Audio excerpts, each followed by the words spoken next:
Olympics ലോക സംസ്കാരത്തെയും ഭാഷകളെയും മനുഷ്യരെയും ഒക്കെ ഒരുമിപ്പിക്കുവാനുള്ള ഒരു ഇടമാണ്.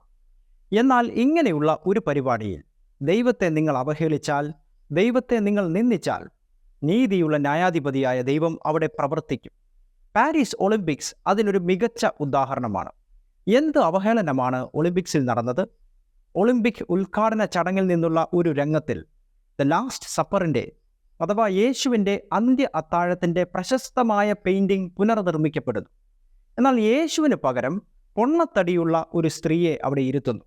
അതേസമയം വിചിത്രമായ രൂപങ്ങൾ, ബൈബിൾ അങ്ങേയറ്റം എതിർക്കുന്ന സ്വവർഗാനുരാഗികളായ ലെസ്ബിയൻസ്, ഗെയ്സ്, ക്വിയർ സംഘങ്ങൾ അടങ്ങുന്ന ട്രാൻസ് രൂപങ്ങളും അതിലൊരു കൊച്ചു കുട്ടിയും ഉൾപ്പെടെ ഇങ്ങനെയുള്ളവരെ യേശുവിൻ്റെ അപ്പോസ്തലന്മാരായി ചിത്രീകരിക്കുന്നു. ഇതിലും വലിയ അവഹേളനം ലോകരക്ഷിതാവിന് ലഭിക്കുമോ? അവർ ക്രിസ്തുവിനെ പരിഹസിക്കുന്നു, ബുദ്ധനെയോ മുഹമ്മദ് നബിയെയോ അല്ല.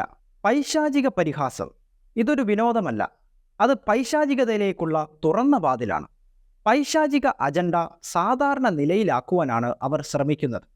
ഈ ഭരണകൂടം ബൈബിൾ വിരുദ്ധ കാര്യങ്ങളെ ഏറ്റെടുക്കുന്നു, പാപത്തിൽ ഊന്നിയുള്ള പെരുമാറ്റം ആഘോഷിക്കുന്നു. പരേഡുകൾ, ഡ്രാഗ് ഷോ പെർഫോമൻസുകൾ, ഏതെങ്കിലും തരത്തിലുള്ള ലൈംഗികതയെ സാധാരണമാക്കുക, കുട്ടികളിൽ അവരുടെ വ്യക്തിത്വത്തെക്കുറിച്ചും ലൈംഗികതയെക്കുറിച്ചും സംശയത്തിൻ്റെ വിത്തുകൾ നട്ടുപിടിപ്പിക്കുക, ഇത് ലൈംഗിക ചൂഷണത്തിലേക്കാണ് നയിക്കുന്നത്. പൈശാചിക അജണ്ട വളരെ സ്ഥിരതയുള്ളതാണ്. വിനോദം, പോപ്പ് സംസ്കാരം, കോർപ്പറേറ്റ് അമേരിക്ക, പൊതുനയം, രാഷ്ട്രീയം, വിദ്യാഭ്യാസം എന്നിവയിൽ അത് ആറാടുന്നു. ഇപ്പോൾ ഒളിമ്പിക് ഗെയിംസിൻ്റെ ഉദ്ഘാടന വേളയിൽ 1 ബില്യൺ ആളുകൾക്ക് മുന്നിൽ അത് സംഭവിക്കുകയാണ്. ലോകമെമ്പാടുമുള്ള ക്രൈസ്തവ സഭകൾ, ക്രിസ്ത്യാനികൾ ഇതിനെതിരെ ശബ്ദമുയർത്തുന്നു. അങ്ങേയറ്റം മോശമായ പ്രവൃത്തിയെന്നും ദൈവത്തിൻ്റെ ന്യായവിധി ഫ്രാൻസ് ക്ഷണിച്ചു വരുത്തുന്നുവെന്നും വിശ്വാസികൾ അഭിപ്രായപ്പെടുന്നു. ദൈവത്തെ നിന്ദിക്കുക എന്നത് ഏറ്റവും വലിയ പാപമാണ്. ഒരുപക്ഷെ ഉടനെ തന്നെ ദൈവത്തിൽ നിന്നുള്ള ന്യായവിധി ഉണ്ടായേക്കാം.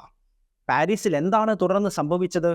പാരീസ് മുഴുവൻ കുറേ സമയത്തേക്ക് അന്ധകാരത്തിൽ അമർന്നുപോയി. ഒരു വലിയ ബ്ലാക്ക് ഔട്ട്, പവർ ഫെയിലിയർ നഗരത്തിൽ ഉണ്ടാകുന്നു. ഉദ്ഘാടനത്തിന് ശേഷം അടുത്ത ദിവസം തന്നെയാണ് ഇത് സംഭവിക്കുന്നത് എന്നത് ശ്രദ്ധേയമാണ്. ക്രിസ്തു മതത്തെ പരിഹസിച്ചതിന് പലരും അപലപിച്ചു. പാരീസ് ഒളിമ്പിക്സുമായി ബന്ധപ്പെട്ട് മറ്റ് അനവധി പ്രശ്നങ്ങൾ അവിടെ ഉണ്ടായിട്ടുണ്ട്. റെയിൽവേ ശൃംഖലയ്ക്ക് നേരെയുണ്ടായ ഒരു വൻ തീപിടുത്ത ആക്രമണം വലിയ കാലതാമസത്തിന് കാരണമാവുകയും ഒളിമ്പിക്സിൻ്റെ ആദ്യ ദിവസം തന്നെ ഏകദേശം 8 ലക്ഷത്തിൽ പരം യാത്രക്കാരെ അത് ബാധിക്കുകയും ചെയ്തു. പ്രധാനപ്പെട്ട സ്റ്റേഷനുകളിലെല്ലാം തീപിടുത്തമുണ്ടായി. അതുമാത്രമല്ല, കനത്ത മഴയെ തുടർന്നുണ്ടായ മോശം സാഹചര്യങ്ങളെ തുടർന്ന് നിരവധി കായിക പരിപാടികൾ മാറ്റിവെക്കുവാൻ അവർ നിർബന്ധിതരാകുന്നു. ഈ പ്രതിഭാസങ്ങളെല്ലാം അവിടെ സംഭവിക്കുമ്പോൾ അനേകർ ഇതിനെക്കുറിച്ച് പ്രതികരിക്കുന്നുണ്ട്. സോഷ്യൽ മീഡിയ പ്ലാറ്റ്ഫോമായ എക്സിൽ ചിലർ പറയുന്നു, ദൈവത്തെ പരിഹസിക്കുവാൻ ശ്രമിക്കരുതേ. മറ്റൊരാൾ പറഞ്ഞു, പാരീസ് പൂർണ്ണ അന്ധകാരത്തിലേക്ക് പോയി. വൻ വൈദ്യുതി മുടക്കം ഒളിമ്പിക്സിനെ ബാധിച്ചു. നിങ്ങളുടെ ചെറിയ ഷോ വലിയ തമാശയാണെന്ന് ദൈവം കരുതുന്നില്ല. God works in mysterious ways. പാശ്ചാത്യർ ഇന്ന് പിശാചിനാൽ ഭരിക്കുന്ന വിശ്വാസത്യാഗികളായി മാറിയിരിക്കുന്നു. ആധുനിക ആത്മീയ ബാബിലോണിലാണ് നാം ജീവിക്കുന്നത്. ബാബിലോൺ ഒരു പുതിയ നിയമം നമ്മുടെ മുമ്പിൽ സ്ഥാപിച്ചു. പ്രോഗ്രസീവ് ഐഡിയോളജി എന്നാണ് അതിൻ്റെ പേര്, അല്ലെങ്കിൽ പുരോഗമന പ്രത്യയ ശാസ്ത്രം. എല്ലാവർക്കും വണങ്ങാനോ നിശബ്ദരാകാനോ വേണ്ടി അത് സ്ഥാപിച്ചിരിക്കുന്നു. അതുകൊണ്ട് ബാബിലോണിലെ ഈ മൃഗത്തെ നാം ചെറുക്കണം. കാരണം സഭ ഈ ലോകത്തിന് അനുരൂപപ്പെടുവാൻ പാടില്ല.